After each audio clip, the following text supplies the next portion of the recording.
I got to play Star Wars Squadrons last week, and oh my god, what an incredible experience. So, I'm a huge Star Wars fan and quite a space combat junkie, as most of you guys know, so Star Wars Squadrons was easily one of my most anticipated games of the year. To be honest, it was right up there with Cyberpunk 2077 and Halo Infinite, despite being packaged as sort of a discount game at only $40. So, right now over here in Eckhart's Ladder, I'm going to give you guys my totally unfiltered, raw impressions of the Star Wars Squadrons content that I got to play, but if you want more, I've also got a lot more content coming out on my second channel, X2, not only today, but in the coming days. I've got 2 or 3 uploads scheduled for today. I'll be covering 5 interesting things I learned and really breaking down fleet battles most likely, but I've honestly got like a week's worth of content planned, so make sure you subscribe there. I'll put links down in the description. Also, all of the footage I'll be showing you today is stuff that I captured during my playtest, but on the second channel,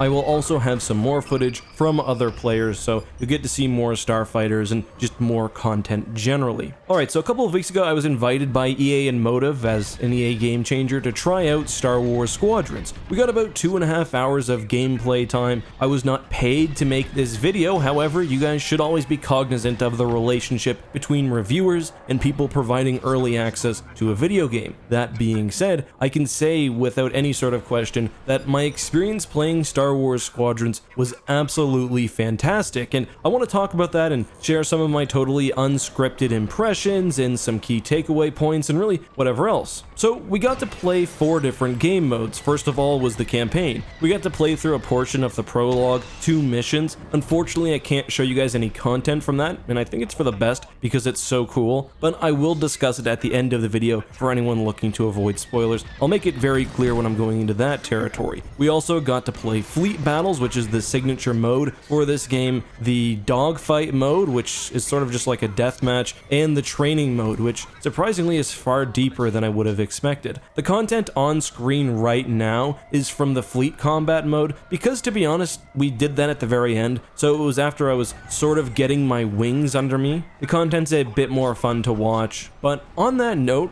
one of the most evident things about this game, and one of the things that I'm most excited for, is the fact that Star Wars Squadrons is incredibly skill-based, and there is a very large skill gap. Even an average player will easily beat a new player, which is good because there's ranking systems, and I quite like when games have a high degree of skill involved. Some of the Motive guys were telling us about how even average players, when playing dogfight mode, would beat new players 30-0. The complexity comes in a lot of ways. The ship handling is just incredible. It's probably my favorite part of what we played. It feels like you're flying an interceptor or a fighter or a bomber or a support ship. You can pull off incredible maneuvers. You can drift around the battlefield at full speed. And there's just a lot of micromanaging that you can do with the ship. But the controller, which is what I played on, is laid out well enough that you can do all of this relatively easily. So the complexity comes from, for example, shifting power between different subsystems. You can move all power to shields or weapons or engines, or you can partially shunt power if you want a little more fine control, and there are different control methods for different levels of player. You can shift your shields from back to front, you can micromanage your weapons, and you have to pay a lot of attention to things like speed. For example, there's a certain speed where you hit a sweet spot and your turns are extra sharp. If you're going too fast, obviously your turns will become very wide and a better player can get behind you. However, if you're, say, attacking a capital ship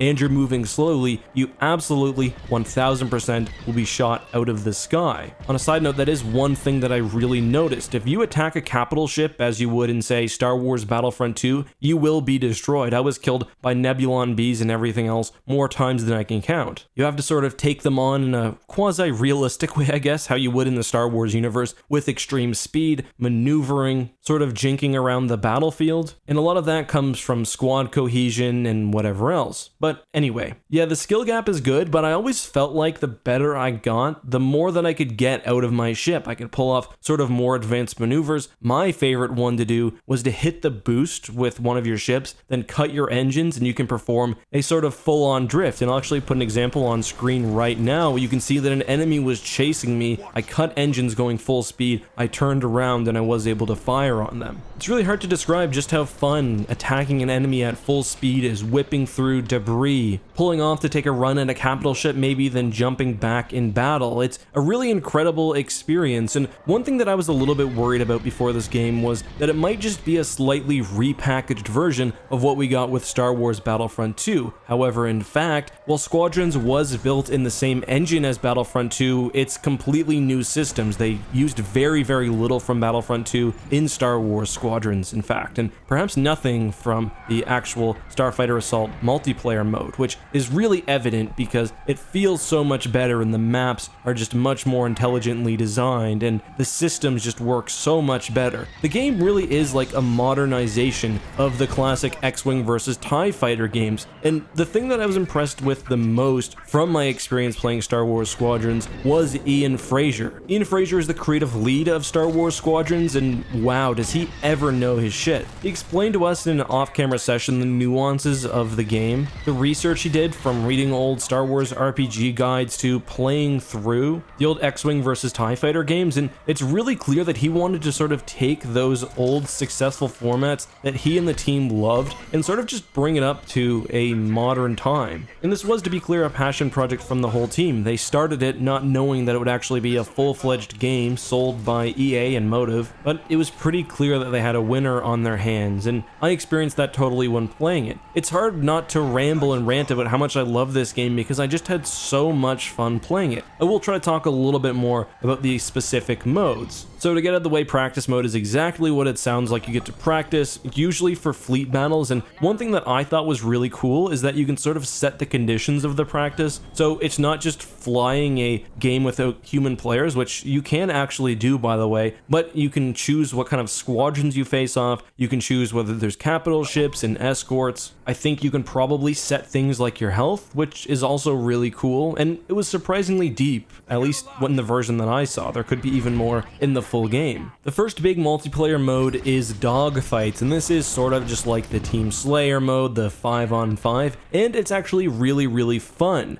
There's no grand objective like there is in fleet battles, it's just whichever team gets the most kills. In the version we were playing, it was 30, I believe. You might expect that you don't see ships like TIE bombers and support vessels in play as much here as you would in fleet battles, but you really do. The TIE bomber, for example, is much sturdier than the interceptor or the TIE fighter, but a lot more versatile than the support ship, so it does really have a role even in these battle types, and people who like Y-Wings, for example, will definitely be in for a treat. The difference between this game and Starfighter Assault from Battlefront 2 is really night and day, and I actually quite enjoyed Starfighter Assault. It was probably my favorite mode in the game, but when you play with like the level of control and the way you can manipulate your ship in this, it's just night and day. So you get to choose your starfighter, you can make a loadout, sometimes you'll want two different offensive missile types, sometimes you'll want to be able to repair your ship instead, and then you just go to war. And one thing that I thought was really improved is just the way that it's not a kind of fly to the middle of the map to die situation like it is in Star Wars Battlefront 2, where it seems like often you'll just sort of spawn out in the middle of nowhere, fly for a little bit, and then shot by the side. I thought Squadrons did a good job of sort of keeping the battle interesting in a way where you could engage, pull off, make real decisions, and not just feel like you're flying somewhere purely to die. And the best Battlefront 2 maps did that sometimes. A good example, I think, would be the Unknown Region maps where there's those asteroids, but I was really impressed. That being said, I did still play games where better teams absolutely dominated us. One good example would be where I just got matched with a few people who weren't as good at the game, and we got absolutely dominated by Alex from Star Wars Explained. I think he went on like a 16 kill streak or something. You can probably find that footage over on his channel, but I always felt like I was being rewarded for skill and for patience. Like, if someone is flying at you from behind, a better player can literally double their durability by shifting their shields back, and you can literally do it with one tap of the button. You just need to sort of have the frame of mind to do so. Support ships are also far more important than I expected they would be. You'll definitely want one in every single game mode at all times. They can help with map control by dropping things like turrets, or they can set up sort of healing points and refueling points. Another thing that I actually thought was really cool as well is the way that your squadron talks to each other. I got a kill right off the bat, and one of my teammates said classic, whatever my call sign is, just like nice kill basically. And then on another occasion when I pulled off one of those really cool drift moves, my pilot said something like, "You're about to learn today," and you actually get to choose the voice of your pilot and all that stuff. So that that's really fun, as is flying in formation with your customized starfighter and seeing everyone else with you. And I made a really cool red interceptor. I can't remember if there was an explicit reference to the 181st there, but it does call it, I believe, Palpatine's Royal Guards or something. And there's a lot of cool customization you can do. I believe there's 3 slots inside the ship. You've got like a spot for a bobblehead, you've got a little holo projector, then you've got like dice that can hang from the top of the ship. We didn't get to see the full lineup of offerings just because we are in a limited version of the game, but there will be a lot of customization with the inside of your ship and with your pilot and starfighter. Anyway, back to dogfighting mode. It's a super enjoyable way to play. I might have liked it as much or maybe even a little more than fleet battles at times, just because it is so quick, it's so skill based. I can see it being very highly competitive, especially when you get a whole team together, and I look forward to seeing whether there's any sort of evolving meta or whatever else. Fleet battles, of course, is the main attraction. This mode is super cool and really interesting. We played on the Nadiri Shipyards map, which is where they make the Starhawks, the massive New Republic capital ships, and basically how it works is that each side has a flagship. The New Republic has an MC-75, like from Rogue One, and the Empire, of course, has an Imperial Star Destroyer, and your goal is to attack and kill the enemy ship. So if you're brave, you can try to do this right off the bat. You can have your whole squad go as bombers, you can run at enemy ships. However, a really interesting mechanic they have is what's called morale. It's sort of like the shifting tides of battle. So it starts off with morale being centered on both sides, and what that means is that the flagship seems to be providing more firepower, and the various escort ships on the battle, and you've got 2 sort of frigates like Nebulon Bs or the Architens, and then 2 corvettes, which are the Raiders and the CR-90s, sort of stay closer to your home ship. So it's very difficult to attack the flagship, if not impossible, when you're in this mode,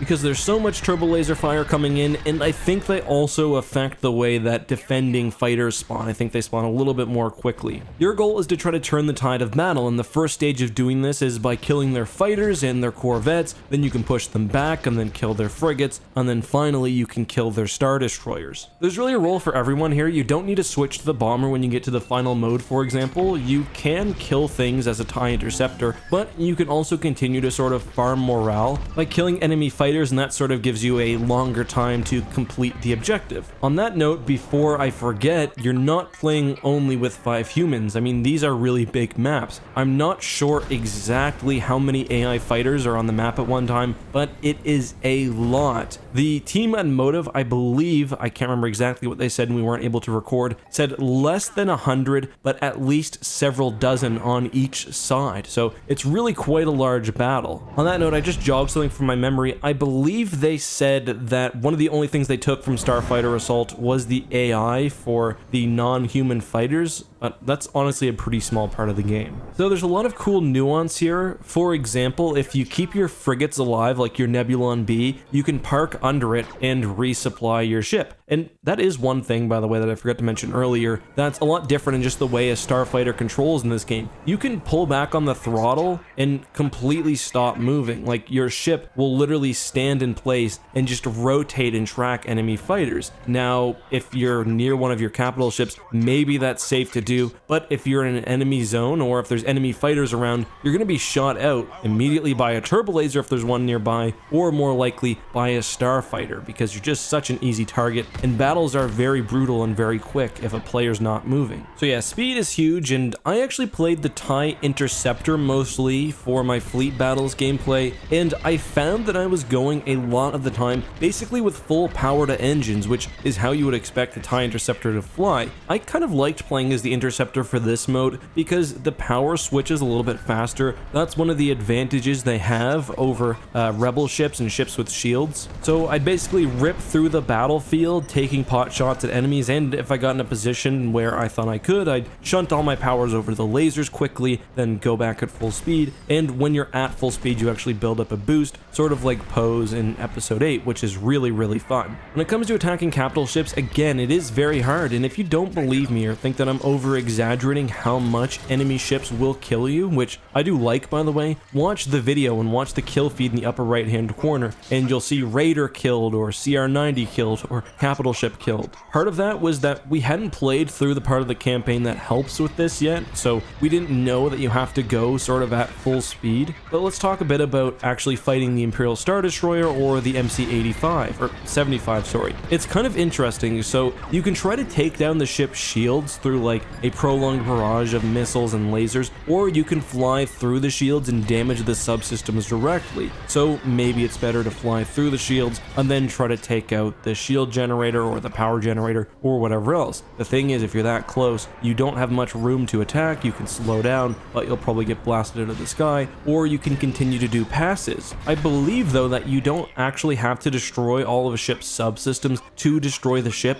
I'm not 100% sure about this. There's no like subsystem that starts glowing that you need to kill, for example. I'm pretty sure you just have to take the health down, and the subsystems and the turrets and what else aren't even marked. It's just like you do a strafing run on the top of the ship and you'll see hull and subsystems explode, which is really cool. And I can just like imagine a situation where like the enemy capital ship has like just a little bit of health left and the enemy is attacking yours. Maybe you and a buddy like swap to Y-wings, do a daring attack run where all of your power is in front shields or something, and you fly in and get that last proton bomb to secure the kill and the victory. I think there will be a lot of really cinematic moments like that in the game, and I noticed when watching back the footage that I collected that I just really loved watching it. It's a really cool game to see, but I think once you guys play the game, you'll get an even better appreciation for that. It's just really so good. I know I'm rambling a lot now, but it's hard to express how happy I am with this game and how much it feels like it was built for players like me. The final thing I'll talk about briefly is the story mode, and again, we played 2 missions. It's sort of changing between the New Republic and the Empire. I'm not going to talk about plot, maybe I'll do a dedicated video on that, but I will say there were a couple of space battles that were really cool. We see capital ships actually firing at each other like a lot, and the very first scene has you sort of leaving a hangar of an Imperial Star Destroyer and just coming out alongside this like massive battle group of the ISD and Raiders and Gazantes and Quasar fire carriers, and it's just really cool. Like, there's a lot of love that went into this game, and when you fly next to an Imperial Star Destroyer, by the way, don't fly too close to the engines because they can kill you. It's just a really crazy feeling, and I'm really excited for you guys to try this game. I've got so much more content coming out this week. I'm probably going to upload like 10 videos or something wild. So if you enjoy this and you are excited for Star Wars Squadrons, make sure you go subscribe to my second channel. Everything will be going there. But guys, that's all for today. I hope you have a good one. Until next time, have a great day, and may the Force be with you.